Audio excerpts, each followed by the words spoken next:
Some people fall once and never get up.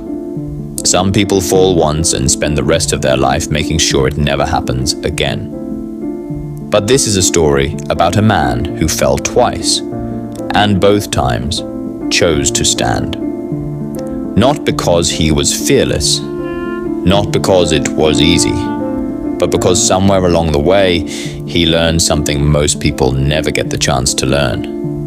How to survive the exact same disaster twice, with two completely different versions of himself. In his early 30s, he built a business from nothing. Long nights, borrowed money, a young marriage that believed in him more than he believed in himself. For a few years, it worked. And then, almost overnight, it didn't. A bad partnership.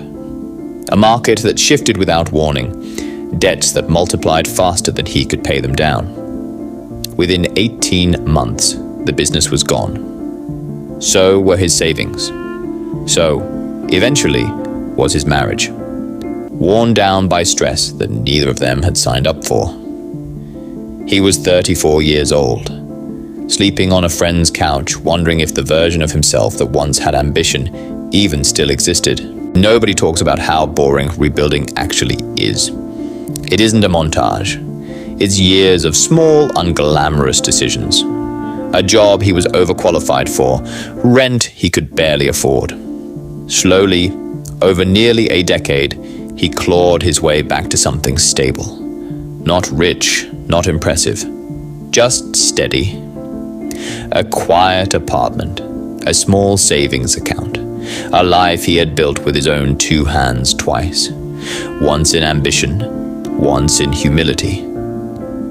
By his late 40s, he was finally, quietly, proud of himself again. Then the second collapse came. Not from a bad decision this time, from an economic downturn nobody saw coming.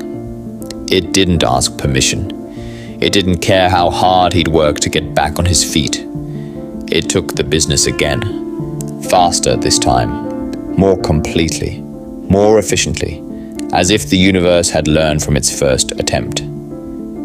He was in his late 40s now, older, more tired, without the raw energy of youth that had carried him through the first collapse. Friends and family quietly assumed this was the one that would keep him down. Not out of cruelty, just realism. How many times can one man rebuild an entire life from scratch?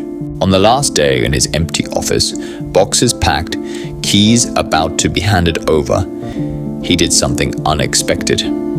He didn't cry.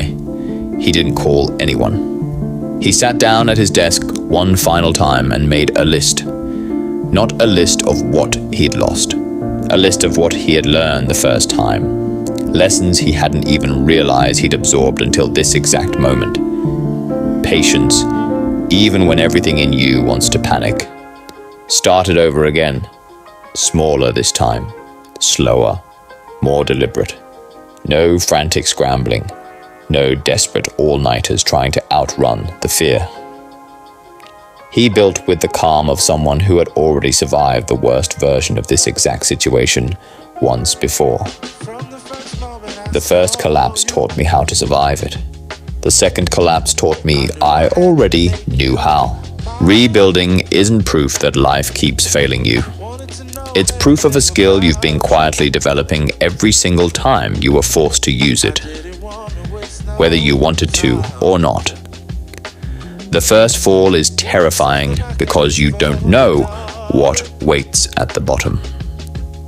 But the second fall is never as frightening as the first, because you've already met the bottom before. You know its shape, you know its silence, and more importantly, you know exactly what it takes to climb back out of it. If you're in the middle of rebuilding something right now, a career, a relationship, a version of yourself you thought you'd already finished building, this is your reminder. You have survived every hard thing that has come for you so far. That's not luck. That's evidence. Join us for more stories about resilience, rebuilding, and the quiet strength it takes to stand back up. Twice, 3 times, however many times it takes.